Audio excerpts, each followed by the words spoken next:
राजस्थान में राजनीति की बात हो और हनुमान बेनीवाल का जिक्र ना है, ऐसा हो नहीं सकता। हनुमान बेनीवाल एक वो शख्सियत हैं जो हमेशा अपनी राह चुनते हैं, अपने कदम होते हैं, अपनी राह होती है, अपनी मंजिल होती है।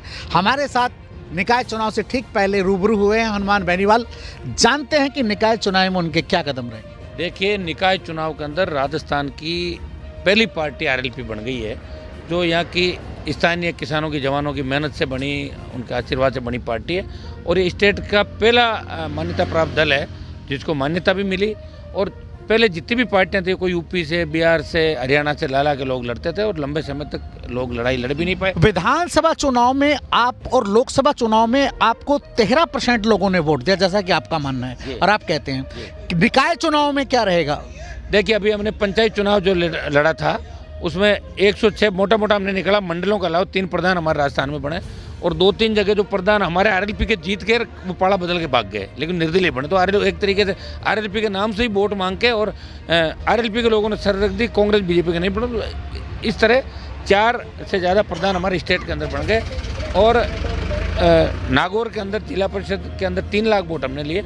और पूरे स्टेट में 104-5 जगह जो हमने चुनाव लड़े जिला परिषदों के, उनमें 4 लाख से ज़्यादा वोट लेके सारी पार्टियों को वोट परसेंटेज में पीछे छोड़ दिया। लेकिन ये मोहभंग क्यों हो जाता है लगातार? जिन पार्टियों के आप साथ रहते हैं उनसे आप जल्दी मोहभंग हो गए, जैसे एनडीए से आपका मोहभंग हुआ है। आपने ये पूछा निकाय चुनाव के अंदर, पहली बार राजस्थान में निकाय चुनाव, जो पिछली बार 50 निकायों का चुनाव तो उसमें हमने भाग लिया। चोमू में अच्छी परफॉर्मेंस रही, एक खाता खुला था और 7-8 जगह अच्छे वोट लिए। बेरोड में भी लड़े थे।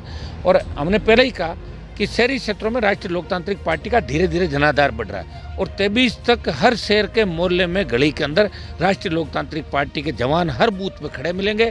शहरी क्षेत्र में व्याप्त भ्रष्टाचार, कच्ची बस्तियों का नियमन, सीवरेज लाइनें, पीने का पानी, सड़क, स्कूल, बिजली, इसको लेकर राष्ट्रीय लोकतांत्रिक पार्टी ने करीब 90 जो चुनाव अभी नगर निकायों के हैं, उनमें से 90 में 80 के लगभग उम्मीदवार राजस्थान में उतारे। ये पहला ये नया इतिहास बनाया कि शहरी क्षेत्र में इतना ज़बरदस्त तरीके से राष्ट्रीय लोकतांत्रिक पार्टी की टिकटें मिली और जोरदार तरीके से आरएलपी चुनाव भी जीतेगी। दोनों दलों से राजस्थान में लोग उब गए, शहरी लोग भी उब गए और शहरी लोग भी चाहते हैं उनकी समस्याओं के समाधान के लिए कोई न कोई आ गया है। तो राष्ट्रीय लोकतांत्रिक पार्टी कटिबद्ध है, शहरी क्षेत्र का विकास हर तरीके से करेंगे और भ्रष्टाचार का खात्मा करेंगे। मुझे खुशी है कि राजस्थान के जवान और किसानों ने राष्ट्रीय लोकतांत्रिक पार्टी को अपना लिया और तीसरी ताकत के रूप में देख रहे हैं। और अब जो 3 उपचुनाव राजस्थान के अंदर आ रहे हैं, उन तीनों उपचुनाव के अंदर आरएलपी अकेली राजस्थान के अंदर लड़ेगी, किसी से गठबंधन नहीं करेगी। और जहाँ तक पूर्व में भी तीसरे विकल्प आए हैं बसपा के रूप में, चाहे घनश्याम तिवाड़ी की अपनी पार्टी हो, जमींदारा पार्टी हो, तो आपको क्या लगता है कि आरएलपी उनसे कैसे अलग रहेगी? आप ऐसा है कि जमींदारा पार्टी भी अलग ही पार्टी थी, आपको ध्यान है, अलग ही थी। वो गंगानगर तक सीमित थी। एक ही जिले में उनको 2 सीट मिली और 3-4 जगह अच्छे वोट लिए। राष्ट्रीय लोकतांत्रिक पार्टी को 9 लाख वोट मिले। पूरे राजस्थान के हर कोने के अंदर 3 सीट जीते। 25 सीटों में जोरदार वोट लिया आरएलपी पार्टी ने।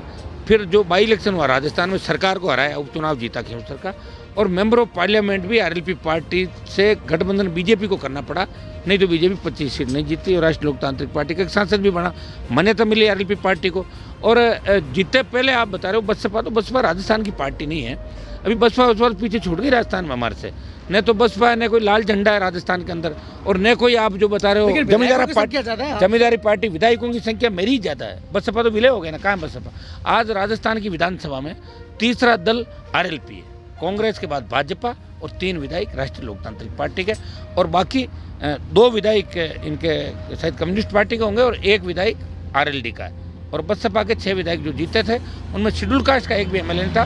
मेरे 3 में से 2 शेड्यूल कास्ट के विधायक है। और मजबूती से हमारे साथ जो लड़ाई विधानसभा के फ्लोर पे और सड़कों पे भी लगातार मेरे विधायक एक्टिव है। आप देख रहे हैं गरीबों का जो भी आंदोलन हो, चाहे बंजारा समाज का हो, हर आंदोलन में वो सड़क से लेकर विधानसभा और हनुमान बेनीवाल लोकसभा के अंदर भी, एनडीए में रहते हुए भी आम आदमी के मुद्दे, चाहे महंगाई का मामला हो, चाहे कर्ज माफी का हो, चाहे टोल मुक्त देश की बात हो, लोकसभा के अंदर भी उठाई। और एनडीए को सिर्फ इसलिए छोड़ दिया कि मेरे किसान भाई तकलीफ के अंदर है, किसान अकेले नहीं है, राजस्थान का किसान भी किसान संगठनों के साथ है। ये मैसेज देश में दे दिया कि राजस्थान का किसान भी मजबूत है, वो अपने छोटे भाई हरियाणा और छोटे भाई पंजाब के साथ राजस्थान खड़ा है। ये मैसेज राष्ट्रीय लोकतांत्रिक पार्टी ने पूरे देश के अंदर दिया निस्वार्थ भाव से। हम यहाँ लगातार बैठे हैं। 2 दिन अभी मैं बीच में निकाय चुनाव की वजह से कुछ इलाकों के अंदर चला गया था, वापिस आज आ गया। 23वां दिन है। 23 दिनों से आरएलपी पार्टी इस देश के किसानों को बचाने के लिए, जवानों को बचाने के लिए इस नेशनल हाईवे पर जाम करके बैठी हुई है। और आगे भी किसान संगठन जिस तरह रास्ता अख्तियार करेंगे, मैं एक अपील किसान संगठनों से भी करूंगा कि अहिंसात्मक तरीके से इस आंदोलन को आगे बढ़ाए और किसानों का भला करें। हमारा मूल जो उद्देश्य है वो किसानों को मंडी चालू हो, हमारी काला बाजारी बंद हो और कॉन्ट्रैक्ट जो फार्मिंग है उसमें बदलाव हो। ये तीनों चारों बातें करके और स्वामीनाथन आयोग की संपूर्ण रिपोर्ट लागू, इसको करके किसान संगठनों को विचार करना चाहिए। सुप्रीम कोर्ट ने सरकार के सुझाए जिन 4 नामों को बताया, किसान संगठन उनसे नाराज है, तो सुप्रीम कोर्ट से भी हमारा निवेदन रहेगा एक एमपी होने के नाते कि आप इसके अंदर 3 आदमी किसान संगठनों की तरफ से ले लो, एक सरकार अपना बिठा दे, फिर इनसे बात करें। किसानों को ये लग रहा है कि जो 4 आदमी बनाए हैं वो 4 सरकार के आदमी उनका भला नहीं किया, इसलिए किसानों ने आपत्ति जताई इस पर। और हम किसान संगठनों के साथ हैं। आंदोलन की अगुवाई किसान संगठन कर रहे हैं पंजाब, हरियाणा और राजस्थान के, इसलिए हम उनको समर्थन कर रहे हैं देश के अंदर। और देश एक में सीधी बात कि 45 से ज़्यादा विधायक जाट समुदाय के राजस्थान विधानसभा में हैं। पूर्व में हमारी बात हुई जाट महासभा के जो राजाराम मील जी राष्ट्रीय अध्यक्ष, उनसे बात हुई। जब बड़े जाट की बात हुई तो उन्होंने कहा कि बड़ा जाट तो मैं हूँ, आप हनुमान बेनीवाल के पिताजी से पूछिए। लेकिन जब हम ज़मीन पर आते हैं तो कहीं ना कहीं बेनीवाल जी कहते हैं कि जाटों का बड़ा लीडर मैं हूँ। अब इसमें आप क्या? उनको वो मेरे पिताजी को कब जानते थे? मेरे पिताजी 77 में विधायक बने थे, जब राजाराम जी के पास साइकिल नहीं थी 77 के अंदर, तब एमएलए बन गए थे मेरे फादर। उनको इतनी जानकारी नहीं है। और रही मेरी बात, तो राजाराम जी को कि इस जो लेबल लगा के चल रहे हैं, ये पार्टी नहीं है, इस समाज का लेबल है। और इससे भी लोग आपको पता है कि जब विधानसभा का चुनाव था तभी किस नंबर पर गए थे सूरतगढ़ में? शायद 3रे नंबर पर चले गए थे। और जब आने वाला चुनाव होगा तो 4थे नंबर पे चले जाएंगे। लेकिन भी नहीं आपका मुख्यमंत्री क्यों नहीं? मैं ये जाटों का मुख्यमंत्री क्यों नहीं? जब इतने विधायक होने के बाद आज तक जाट मुख्यमंत्री नहीं बना। राजाराम जी पूछो ना, वो कह रहे हैं मैं जाटों का अध्यक्ष हूँ। लेकिन आप भी जाटों के बड़े नेता। मैंने सुनो, मैंने ये थोड़ी कहा मैं जाट समाज का अध्यक्ष हूँ, मैंने तो कभी नहीं कहा। मैं राष्ट्रीय लोकतांत्रिक पार्टी का हनुमान बेनीवाल संयोजक है, प्रदेश अध्यक्ष हमारे दूसरे हैं, 3 विधायक है, 3 प्रधान है और 10 जिला परिषद सदस्य है राजस्थान में, और 50 के लगभग पंचायत समिति वार्ड भी राजस्थान के अंदर जीते हैं। और मैं इनसे राजाराम जी से अपील भी करूंगा कि आप 2-3 आदमियों को रोज़ लेके आते हो, टिप्पण लेकर शाम को चले जाते हो, कम से कम 1500 आदमी लेके आओ। अगर जाट महासभा का बैनर लगा रखा है तो उस बैनर की बदनामी भी नहीं होनी चाहिए राजस्थान के अंदर। उस बैनर को पूरा राजस्थान देख रहा है कि आप कहाँ हैं महासभा, आदमी बताओ मुझे। और जहाँ तक रही मेरी बात, तो मैंने तो 2 कूच कर दिए। ये हाईवे हनुमान बेनीवाल ने जाम किया। उससे पहले मैं जब आया था तो एक टेंट में रामपाल जी बैठे थे, मेरे आने के बाद हाईवे जाम हुआ और लाख लोग हनुमान बेनीवाल लेके आए। शाहजहाँपुर बॉर्डर पे 52 से लेकर आज तक अगर बड़ा कूच किसी का रहा तो आरएलपी का बड़ा कूच रहा। इसलिए मुझे किसी के सवाल का जवाब देने की आवश्यकता नहीं। सब जानते हैं कि हनुमान ने चुनौतियाँ स्वीकार की। जिन नेताओं के किसान आंदोलन के बहाने के राजनीति साधने का प्रयास तो नहीं ऐसा है। इसमें कौन सी राजनीति साध रहे हैं बताओ? हम तो हमेशा किसानों के लिए लड़े।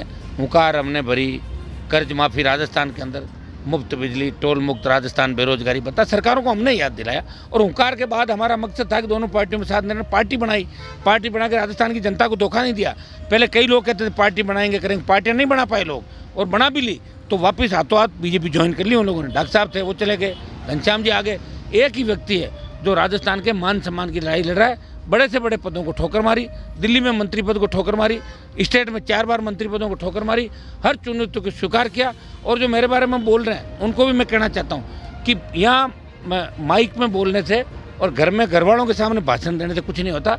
विधानसभा की दहलीज पे पहुँच के बता देना बिना हनुमान बेनीवाल के सहयोग के, तो मैं मान जाऊँगा एकदम। मैं तो पूरे स्टेट को फतेह करने की बात कर रहा हूँ, उनसे तो उनकी कॉन्स्टिट्यूंसी फतेह नहीं हो रही है। कई लोग यहाँ आगे ऐसे भी बैठे हैं जो 5 लगातार चुनाव हार गए, वो मुझे क्या पूछ रहे हैं? मेरा अंतिम प्रश्न आपसे कि वसुंधरा राजे सिंधिया से बगावत करके आखिर घनश्याम तिवाड़ी को दोबारा बीजेपी में जाना पड़ा, किरोड़ी लाल मीणा को दोबारा बीजेपी में जाना पड़ा।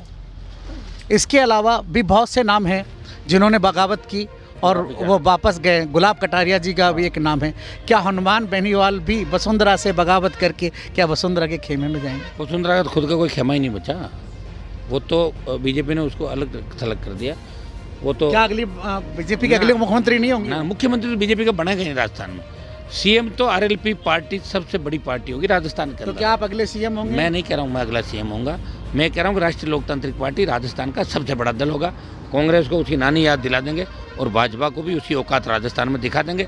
तीनों उपचुनाव हो रहे हैं, उन तीनों उपचुनाव के अंदर 2 में जीत सॉलिड है और तीसरे में बराबर की टक्कर देंगे। तीनों चुनाव में राष्ट्रीय लोकतांत्रिक पार्टी को जिस हिसाब से जनता फॉलो करेगी, जिस हिसाब से विश्वास जताएगी, उससे 23 की तस्वीर राजस्थान में साफ हो जाएगी। एक चुनाव सुजानगढ़ का है, दूसरा भीलवाड़ा का है और तीसरा राजसमंद का है।